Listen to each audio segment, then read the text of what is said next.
आपका फैमिली की तरफ से प्रेशर था आपको कि यार आप घर आ जाओ, काफ़ी टाइम हो मेरा गया? खुद का मन था कि चलो ठीक है, यानी ये अंत नहीं है कि मान लो सिविल सर्विसेज में नहीं हो रहा है तो मैं बस कभी भी यानी दोस्तों की मदद से मैंने उनके जो नोट्स बने हुए हैं उनको पढ़ रहा हूँ। जो भी एस्पिरेंट्स इसको देख रहे हैं उनको मैं ये कहूँगा कि प्रीलिम्स और मेंस की जो तैयारी है वो ठीक है। तो मुझे कुछ भी नहीं पता था कैसे करना है, इवन सिलेबस भी बहुत ज़्यादा नहीं पता था, क्वेश्चन मेरे अटैम्प्ट नहीं हो रहे थे। फिर मैं ये करता था कि मैं भाषा नहीं बनाता था, लैंग्वेज कॉमा कॉमा करके जितने पॉइंट्स आ रहे हैं उनको लिख दिया तो नंबर अच्छे मिलते थे। यानी मेरा स्ट्रॉन्ग जोन जो है 3 मार्कर ही था। आप इस टाइप से प्रेजेंट कर रहे हैं, साफ साफ लिख रहे हैं, भले आप कम लिखें, जरूरी नहीं कि आप पूरा जितनी लाइन है सबको भर रहे हैं, पेज पूरा वो कर रहे हैं तो उससे नंबर नहीं है। आपका फ्रेंड सर्कल इतना अच्छा हो कि भाई वो जो नोट्स बना रहे हैं इतने अच्छे हैं और आपको प्रॉपर वो प्रोवाइड कर रहे हैं, देने में झिझक नहीं रहे हैं। क्योंकि ये होता है कि किसी ने नोट्स बनाया है तो मैं दूसरे को क्यों दूं। मेरे पापा जो है किसान हैं, ठीक है, जो वो मेहनत करते थे तो वो कहीं ना कहीं एक मोटिवेशन बना हुआ था कि यार वो कहीं ना कहीं अपने लिए मेहनत कर रहे हैं।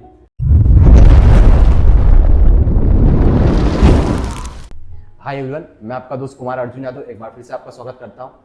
आज हमारा अगला इंटरव्यू है। हमारे सामने है आनंद राय सर, जिनका सिलेक्शन डीएसपी के पद पर हुआ है। अभी हाल ही में जारी हुआ 2019 के रिजल्ट में इनका डीएसपी के पद पर चयन हुआ है। तो सर से जानेंगे इनकी overall preparation, overall strategy, preparation के दौरान कैसे क्या तैयारी की, सारा कुछ हम इस इंटरव्यू में बताने वाले हैं आपको। शुरुआत करने से पहले मैं मेंशन करना चाहूँगा, अगर आप टेलीग्राम चैनल से नहीं जुड़े हैं तो डिस्क्रिप्शन में लिंक दिया गया है, वहाँ से जुड़ जाइए। ये बार बार इसलिए टेलीग्राम का मेंशन करता हूँ, जैसे आनंद सर से अभी बातचीत होगी, स्ट्रेटजी के बारे में पूरी चर्चा होगी।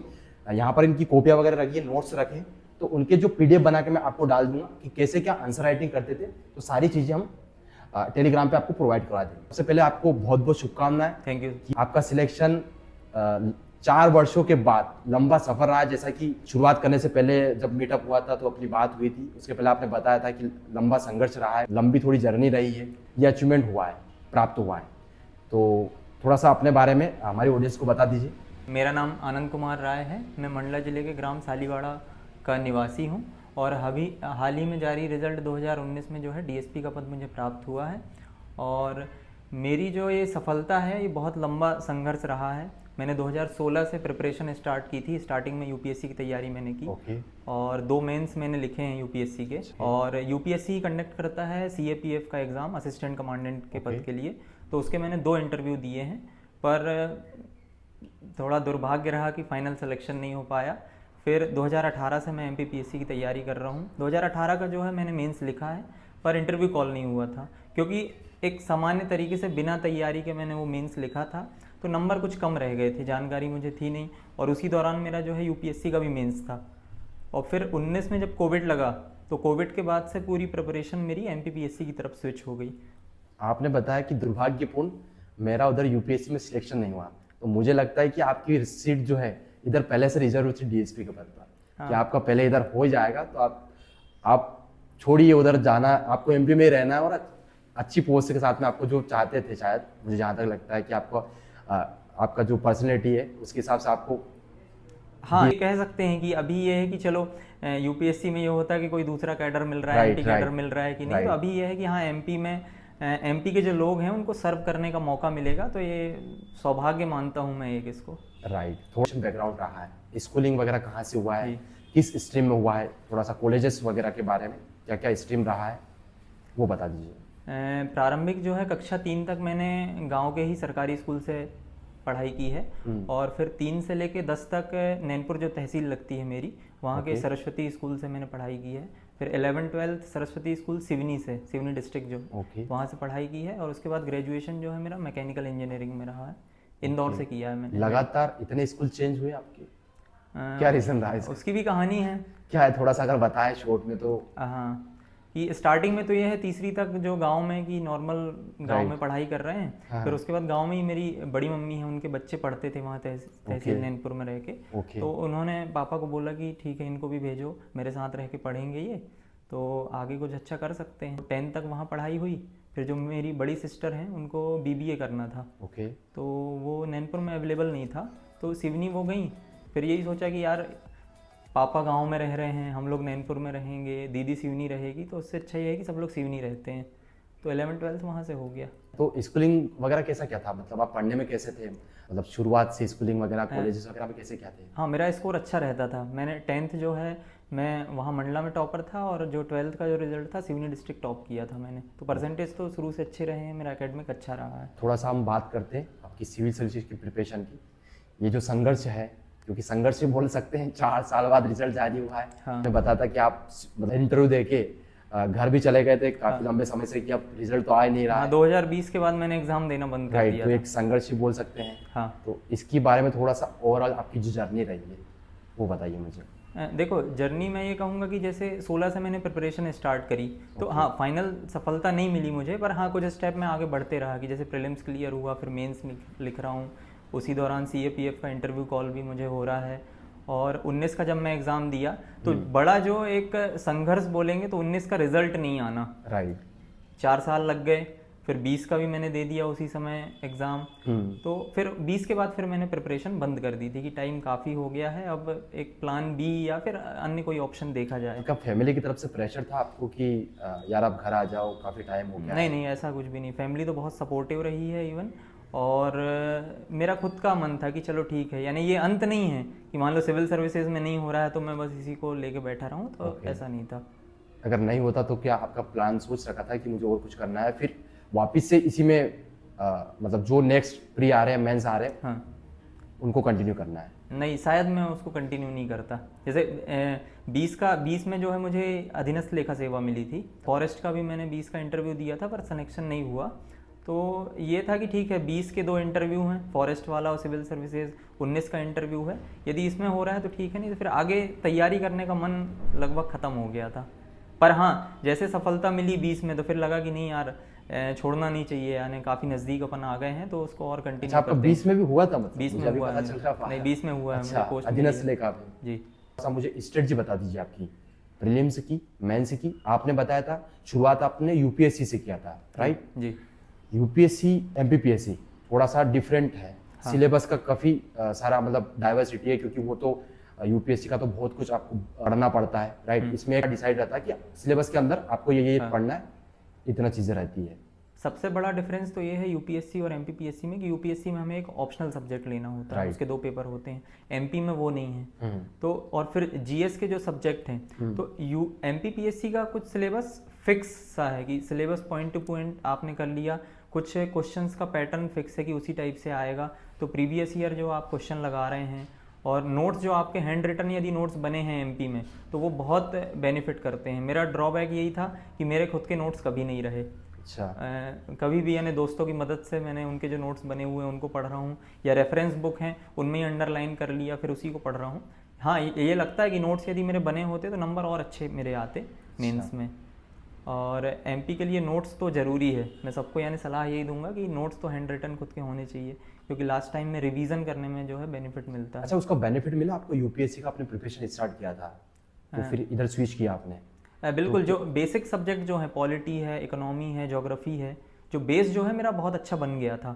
तो ये होता था कि जैसे मैं वापस घर चला गया, राइट, फिर कोई एग्जाम की डेट आ गई तो 15-20 दिन पहले या महीने भर पहले इंदौर आया और उसको फिर आगे कंटिन्यू किया और फिर एग्जाम दे दिया मैंने। यदि मेरा बेसिक क्लियर नहीं होता तो वो एनसीईआरटी वगैरह पढ़ा होगा आपने? हाँ, उस समय पढ़ा है यूपीएससी के समय। आपका जो स्किलिंग था सीबीएसई था या एमपी बोर्ड था? नहीं, एमपी बोर्ड था, हिंदी मीडियम से। हाँ, हिंदी मीडियम है मेरा, हिंदी मीडियम से ही मैंने एग्जाम लिखा है। स्ट्रेटजी के बारे में बात कर लेते हैं। प्री और मेंस को कैसे तैयार किया था? देन आपने 2018 में स्विच किया था पीएससी में, राइट? हाँ।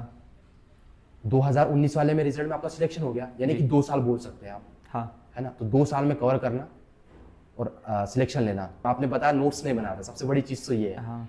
तो जो भी एस्पिरेंट्स इसको देख रहे हैं उनको मैं ये कहूँगा कि प्रीलिम्स और मेंस की जो तैयारी है वो एक साथ जो स्टार्ट कर रहा है तो साथ में होती है, अलग अलग नहीं होती। क्योंकि प्रीलिम्स के जितने फैक्ट आप पढ़ रहे हैं, एमपी को जो पढ़ रहे हैं आप, एमपी का जितना भी ज्योग्राफी पढ़ रहे हैं, हिस्ट्री पढ़ रहे हैं, उसके बाद जो साइंस टेक का जो पोर्शन है, कुछ करंट के जो क्वेश्चन रहते हैं, तो प्रीलिम्स का जो फैक्ट आप पढ़ रहे हैं तो वो मेंस में कहीं ना कहीं आपको लगेगा ही, यूज़ होगा।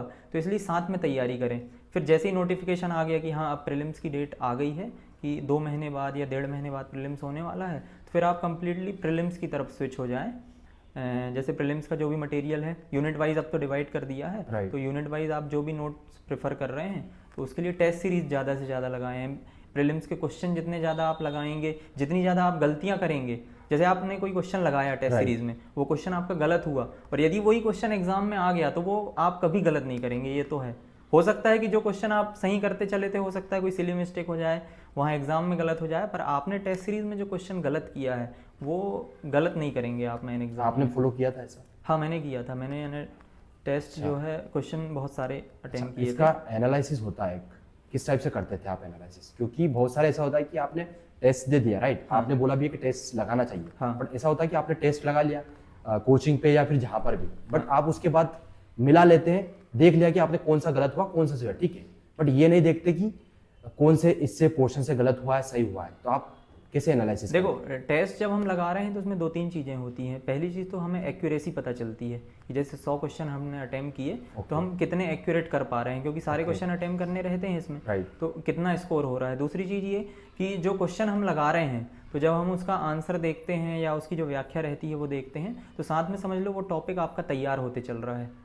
टेस्ट लगाने का एक ये भी मतलब है कि कोई क्वेश्चन आपने लगाया तो उसका जो व्याख्या जो होती है 4-5 लाइन की, वो आप देख रहे हैं तो एक वो टॉपिक आपका तैयार होते चल रहा है, तो आप उसको जो है एक तैयारी का हिस्सा ही माने टेस्ट जो आप लिख रहे हैं। कुछ लोग क्या सोचते हैं कि नहीं मैं पढ़ लेता हूँ, टेस्ट तो बाद में करूँगा या फिर डायरेक्ट एग्जाम में परफॉर्म कर लूँगा, तो हो सकता है टेस्ट सीरीज जो बार बार आप टेस्ट लगा रहे हैं तो एग्ज़ाम का प्रेशर जो है आप वहाँ पे आपको समझ में नहीं आएगा। नॉर्मल कि टेस्ट पेपर सॉल्व कर रहा हूँ वैसे ही आपने एग्ज़ाम दे के आ गया और स्कोर आपका अच्छा हो गया। प्री में 10 यूनिट है, राइट? हाँ 10 में आप सबको इक्वल टाइम देते थे या फिर कुछ ही यूनिट को ज़्यादा टाइम देते थे? देखो उसके लिए ऐसा है कि जो पोर्शन आपका स्ट्रॉन्ग है तो उसमें आप कम समय दें, और जो पोर्शन आपका वीक है या जिसके क्वेश्चन आपके गलत होते हैं तो उसमें थोड़ा सा आप ज़्यादा समय दें। वो तो यानी अलग अलग लोगों के लिए अलग अलग स्ट्रेटेजी रहेगी ये। क्योंकि देखा जाए तो थोड़ा सा एमपी का वेटेज ज़्यादा रहता है, राइट? हाँ एमपी का वेटेज ज़्यादा रहता है और एमपी के क्वेश्चन आपके गलत भी नहीं होने चाहिए, क्योंकि अधिकतर वो क्वेश्चन सब लोगों के सही होंगे। मेंस पे चर्चा कर लेते हैं। मेंस की क्या स्ट्रेटजी थी आपकी? कैसे क्या तैयार किया था आपने? क्या टेस्ट सीरीज वगैरह ज्वाइन किया था? और ज्वाइन किया था तो क्या पहले सिलेबस पढ़ के, मतलब पूरा पढ़ के उसके बाद टेस्ट सीरीज ज्वाइन किया था या फिर साथ में पैरेलल चल रहा था? देखिए राइटिंग प्रैक्टिस तो पैरेलल करना बहुत अच्छा है, मैंने भी ऐसे ही किया है कि जैसे कोई टॉपिक या फिर हम उसको खंड वाइज बांट लेते हैं, पार्ट वाइज, राइट, कि पार्ट ए है पार्ट बी है, और उसको चाहे तो यूनिट वाइज भी कर सकते हैं। Okay. कि हमने एक यूनिट पढ़ी, अब उस यूनिट से संबंधित कोई टेस्ट या तो आप टेस्ट सीरीज ज्वाइन कर लें, वहाँ टेस्ट सेंटर में जाके लिखें तो वो तो ज़्यादा अच्छा है, या फिर आप ये भी कर सकते हैं कि टेस्ट पेपर अवेलेबल है मार्केट में, यदि आप इतने सिंसियर हैं या टाइम को अच्छे से फॉलो करते हैं तो घर में ही बैठ के भी आप प्रैक्टिस कर सकते हैं। पर यह है कि फिर एवेल्युएट कौन करेगा, यदि ऐसा आपको लग रहा है कि कोई है आपका गाइड कि जो आपको पर्सनली एवेल्युएट करके दे सकता है तो वो भी आप कर सकते हैं। मैंने टेस्ट सीरीज ज्वाइन करी थी 19 में भी और 20 में भी। और टेस्ट सीरीज आपने ज्वाइन किया था, राइट?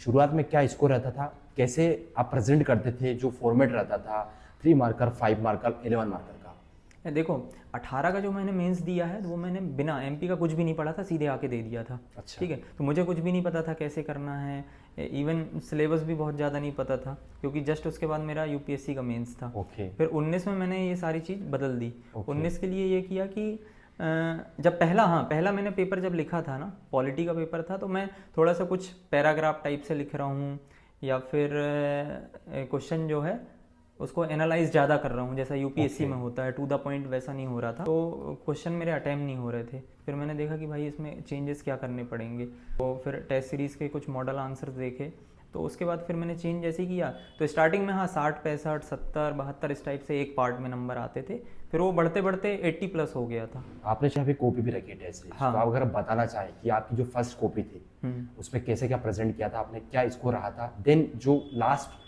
इम्प्रूव हो गया था उसके बाद कैसा क्या प्रेजेंट किया था आपने? ठीक है, जैसे कि ये जो है ये मेरी फर्स्ट कॉपी है, तो इस पे आप जब देखेंगे, इस पे फोकस करो, तो ये मैं आंसर लिख रहा हूँ।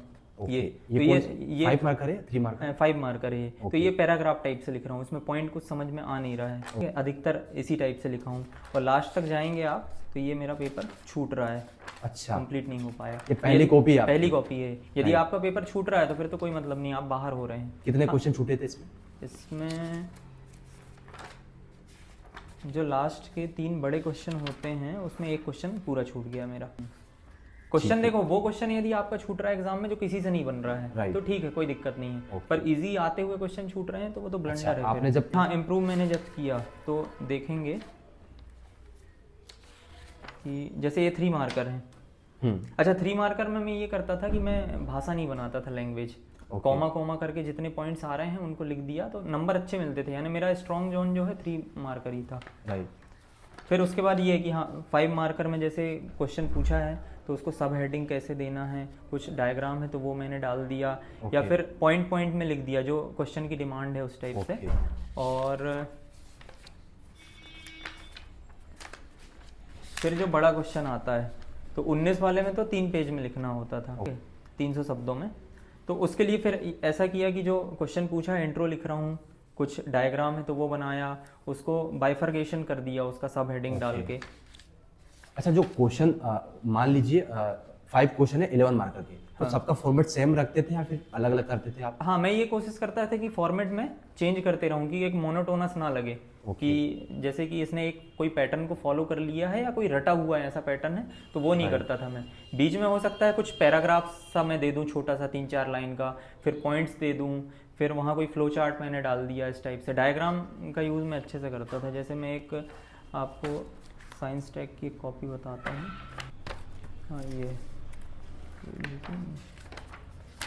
हाँ, जैसे साइंस टेक का एक ये बड़ा क्वेश्चन है कि कार्बन के अपर रूप को विस्तार पूर्वक समझाइए। इसने ही पूछा है तो मैंने बकायदा उसका इंट्रो दिया है, फिर कार्बन के अपर रूप जो है उसको डिवाइड किया, फिर बकायदा डायग्राम भी बनाया है। तो यदि आप इस टाइप से प्रेजेंट कर रहे हैं, साफ साफ लिख रहे हैं, भले आप कम लिखें, जरूरी नहीं कि आप पूरा जितनी लाइन है सबको भर रहे हैं, पेज पूरा वो कर रहे हैं, तो उससे नंबर नहीं है। क्वेश्चन की जो डिमांड है आप उसको पूरा करें। प्रेजेंटेशन भी प्रेजेंटेशन सबसे ज़्यादा मैटर करता है।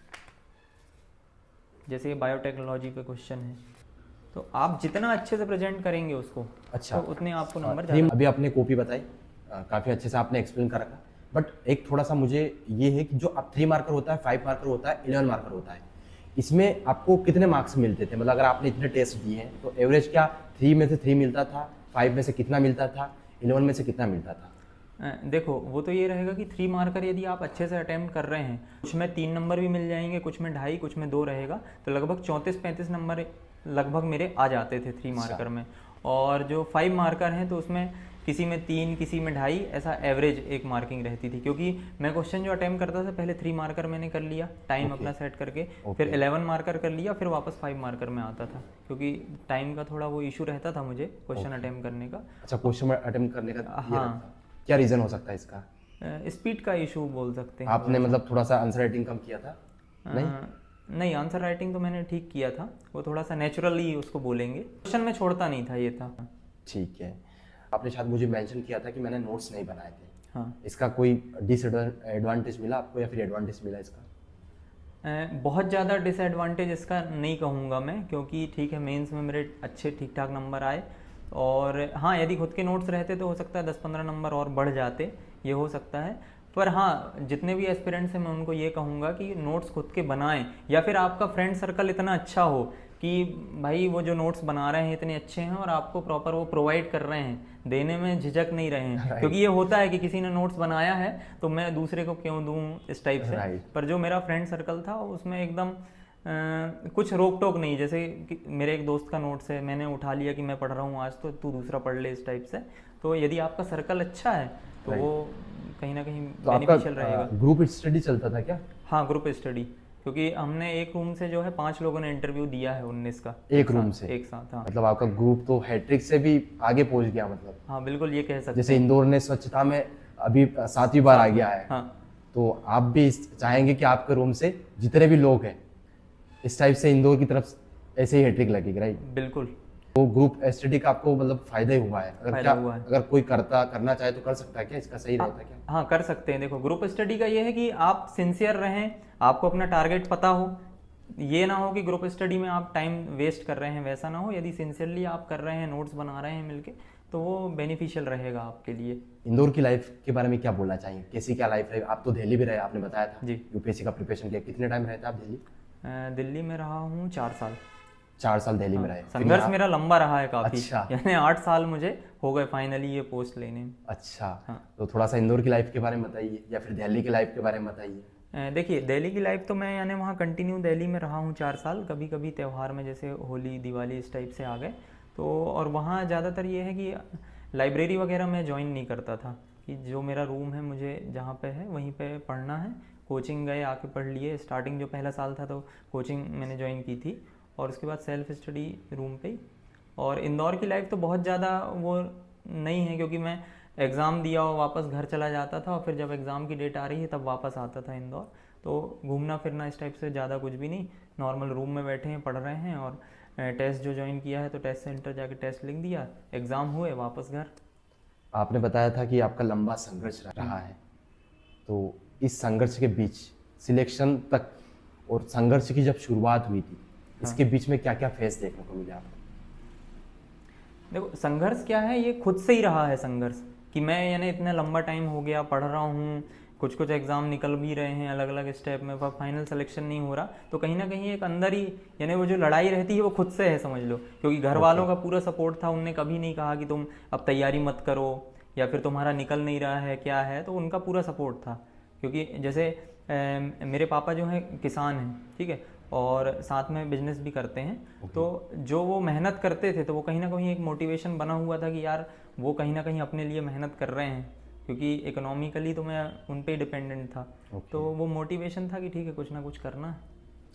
ऐसे कोई फेज भी आया आपकी लाइफ में प्रिपरेशन के दौरान कि अभी स्विच कर देना चाहिए, मुझे काफ़ी समय हो गया है, क्योंकि आपने जैसे बताया भी है मुझे इतना समय हो गया, तो फिर कैसे कि आपने आपको ये बनाए रखा कि देखिए 20 का जैसे ही रिज़ल्ट आया मेंस का, तो 20 में मेरा जो है सिविल में भी, सिविल सर्विसेज में भी इंटरव्यू कॉल था, फॉरेस्ट में भी इंटरव्यू कॉल था और 19 का इंटरव्यू कॉल तो हो चुका था।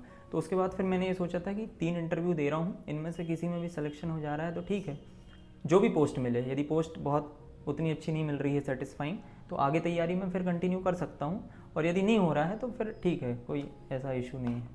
वो मेरा खुद का डिसीजन था। अभी डीएसपी मिल गया आपको फाइनली पोस्ट, अभी क्या गोल है आपका, क्या करना चाहेंगे आगे लाइफ में? अभी तो ये है कि जैसे डॉक्यूमेंट वेरिफिकेशन वगैरह होने वाले हैं, ट्रेनिंग स्टार्ट हो जाएगी, फिर ये रहेगा कि यूपीएससी के मैं 1 या 2 अटैम्प्ट देना चाहूँगा। हॉबी वगैरह क्या है वैसे आपका, बताइए थोड़ा सा। नॉर्मल हॉबी जो है मेरी एग्रीकल्चर एक्टिविटी से रिलेटेड थी कि जैसे मैं गांव में था ही, अभी गांव में हूँ, तो पापा की जो है उसमें मदद करना और नई नई टेक्नोलॉजी जो आ रही है उसको पढ़ना, या कोई जैसे गांव गए हैं अपन, कोई गाइडेंस मांग रहा है कि क्या कैसा होना चाहिए, उसको सुझाव देना है, तो वो नॉर्मली। अच्छा, ये हॉबी अपने आप डेवलप होती है या बनानी पड़ती है? देखो क्योंकि मेन चीज़ अभी इंटरव्यू में तो यही चलता है ना, आपकी हॉबी के ऊपर तो क्वेश्चन तो होते ही हैं। होते हैं। तो देखो हॉबी तो ये है, एक मेजर इशू है, यानी जो जनरली हिंदी मीडियम के जो बच्चे हैं, ठीक है, ग्रामीण पृष्ठभूमि से जो आ रहे हैं, तो वो एक हॉबी उनकी नेचुरली डेवलप नहीं हो पाती है, जो एकदम सच बात है। मैं बता रहा हूँ कि इंटरव्यू जैसे ही आ गया तो हॉबी वाले सेक्शन में हम क्या लिखें, तो वो बना के लिखनी पड़ती है। तो वो ऐसा उनकी जो है ग्रूमिंग वैसी नहीं हुई है, या फिर उस डायरेक्शन में उन्होंने उतना सोचा नहीं। बाकी हॉबी तो यह है नेचुरली आपकी होती है, जो आपको पसंद है खाली समय में करना। इंटरव्यू के बारे में बता दीजिए मुझे, कैसा क्या आपका इंटरव्यू रहा था? क्या जैसा सोचा था वैसा हुआ इंटरव्यू बोर्ड में, या फिर उससे कुछ ही और ही हुआ? इंटरव्यू मेरा नॉर्मल चला था, यानी जो क्वेश्चन पहले से हम सोच के जाते हैं कि हाँ कि जो मेरा डेफ है उससे रिलेटेड ऐसे क्वेश्चन हो सकते हैं अपने बारे में, या फिर बैकग्राउंड जो है जहाँ के अपन है, नॉर्मल वही क्वेश्चन हुए थे। तो हाँ ठीक ठाक मैंने आंसर किए थे प्रॉपर। कोशिश यही है कि जो इस इंटरव्यू में इंफॉर्मेशन आपने डिलीवर किया है, मुझे लगता है एस्पिरेंट के लिए काफ़ी बेनिफिट होगा। तो बस मैं वाइंड अप करना चाहूँगा, एस्पिरेंट के लिए आपका कोई सुझाव हो, कोई सलाह हो, कोई टिप्स हो? लास्ट में मैं यही कहना चाहूँगा कि सफलता पाने के रास्ते जो है अनेक हो सकते हैं, ठीक है, अलग अलग टॉपर जो अपनी स्ट्रेटेजी बता रहे हैं, तो वो ऐसा नहीं है कि कोई भी एस्पिरेंट उसको एकदम ब्लाइंड कॉपी करने लगे। पहले आप अपनी स्ट्रेंथ और वीकनेसेस को जानें। टॉपर कुछ बता रहे हैं तो उसमें क्या आपके लिए बेनिफिशियल है, आप उसको वो करते चलें। और लास्ट तो यही कहूँगा कि सफलता के लिए कोई शॉर्टकट नहीं है, मेहनत आपको खुद करनी पड़ेगी। सफल होने के लिए जो संघर्ष है वो आपका अपना रहेगा। काफ़ी अच्छा लगा आपसे मिलके। अग्रिम हमारी बहुत बहुत शुभकामनाएं कि आपका जो गोल है यूपीएससी का वो जल्द सफल हो। तो बस एंड करना चाहूँगा, आपको ये वीडियो कैसा लगा कमेंट करके ज़रूर बताएं।